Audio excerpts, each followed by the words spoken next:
Amazon জঙ্গল পৃথিবীর সবচেয়ে বড় এবং নির্জন এলাকা। এই জঙ্গলের বিশালতাকে কল্পনা করা কঠিন।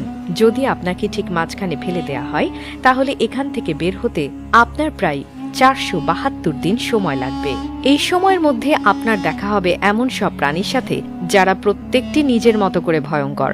এমনটি এখানকার একটি পিঁপড়েও আপনার জীবন কেড়ে নিতে সক্ষম।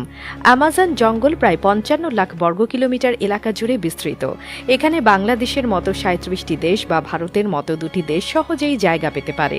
8টি দেশের মধ্যে এই জঙ্গলের বিস্তার রয়েছে: America, Brazil, Peru, Colombia, Bolivia, Venezuela, Ecuador এবং গায়ানায়। পৃথিবীর মোট অক্সিজেনের 20% আসে এই জঙ্গল থেকে। এই জঙ্গলকে রেইন ফরেস্ট বলা হয়, কারণ বছরে একটি দিনও নেই যেদিন এখানে বৃষ্টি না হয়। জঙ্গল এতটাই ঘন যে সূর্যের আলো মাটিতে পৌঁছাতে প্রায় 10 মিনিট সময় লাগে। এর ফলে দিনের বেলাতেও এখানে প্রায় অন্ধকার থাকে। এখানে 40,000 প্রজাতির গাছপালা, 1300 প্রজাতির পাখি, 2200 প্রজাতির মাছ, 270 প্রজাতির স্তন্যপায়ী প্রাণী এবং 380 প্রজাতির ভয়ঙ্কর ক্ষুদ্র প্রাণীর বসবাস। জঙ্গলে আছে গ্রিন অ্যানাকোন্ডা, বিশ্বের সবচেয়ে বড় সাপ। এটি প্রায় 33 ফুট লম্বা এবং 250 কেজি ওজনের হতে পারে। এটি এমনকি নিজের চেয়ে বড় প্রাণীকেও গিলে ফেলতে পারে। এখানকার বুলেট অ্যান্ড পিঁপড়ের কামড় এতটাই যন্ত্রণাদায়ক যে মানুষ সেটিকে বন্দুকের গুলির মতো অনুভব করে। অ্যামাজন নদী পৃথিবীর দ্বিতীয় দীর্ঘতম এবং জলপ্রবাহের দিক থেকে বৃহত্তম।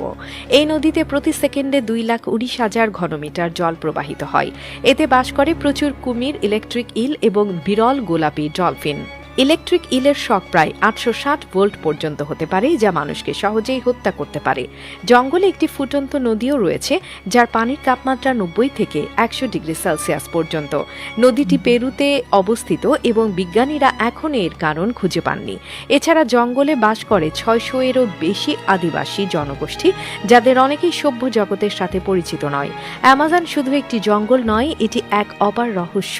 এর প্রত্যেকটি অংশই প্রকৃতির শক্তি এবং রহস্যময়তার প্রতীক। তাই অ্যামাজন রেইন ফরেস্ট সম্পর্কে জানতে গেলে আমাদের প্রকৃতিকে সম্মান করতে শেখা উচিত।